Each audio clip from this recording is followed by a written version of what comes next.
Hello everyone and welcome back to PNK TV, your number one stop to verified information and entertainment. Please remember to subscribe.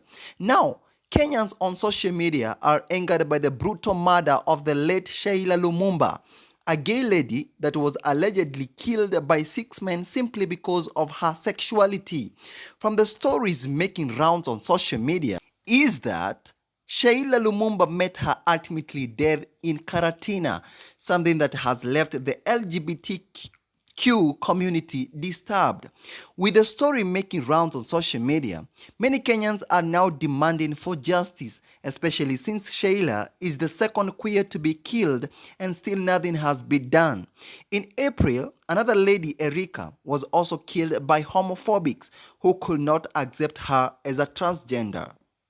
Now, media personality McKenna Njeri, who is part of the LGBTQ community, has issued a detailed post demanding justice for Sheila Lumumba, as well as address the few Kenyans who continue to kill because of their struggle with homophobia. McKenna, who has been on the forefront pushing for the equal rights for gay men, lesbians, bisexuals, and transgender, shared a detailed post talking about the two murders, saying, and I quote, "September 2021, we lost our sweet Erica to a homophobic attack. She was killed because of being a trans woman, a human being just like everyone else, a Kenyan just like all of us.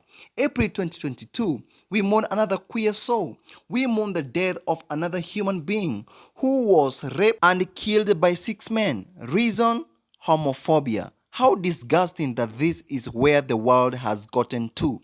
And to even bring it closer home, she was a Kenyan who is protected by the same laws that govern us. End of quote. Being part of the LGBT community, McKenna went on to call for an end of discrimination against this community as they are human too, according to her. Being different does not make them sinners.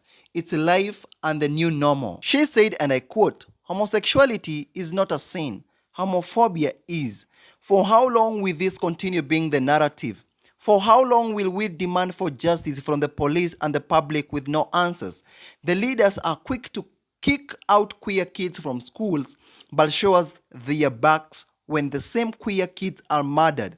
We marched for justice and we won't stop marching for justice, even when our hearts bleed in pain." End of quote. For her, having the government against this community is like handing homophobics a license to kill. This is because they refuse to let go of colonial laws that don't accommodate the gay community. She wrote, and I quote, "As I always say, Section 162 and 165 of the Constitution is a death sentence to all of us. When we as Kenyans refuse to fight these colonial laws that make no sense, we will continue to lose queer lives and all lives because the law is vague and gives heartless people power to express their homophobia." End of quote. Lastly, McKenna Njeri promised to continue demanding justice for Sheila, hoping that the 6 men that raped and killed her have been brought to book. She wrote, "We demand justice for Sheila loudly. We want to know who the 6 men that attacked and raped her are. We want to see their faces on newspapers and national television for the whole world to see the sick faces of homophobia. We want to see our leaders step up and demand for justice, just like they do for every Kenyan. Stop killing us. We are human. Justice like everyone else. Sending my heartfelt condolences to Sheila's family. No one deserves to go through this kind of loss. Hashtag justice for Sheila."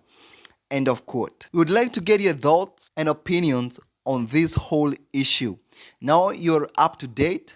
Don't forget to subscribe and to turn on post notification so that you'll be notified whenever we upload a new story and be the first one to watch. Let's know what you think about this down the comment section. Adios.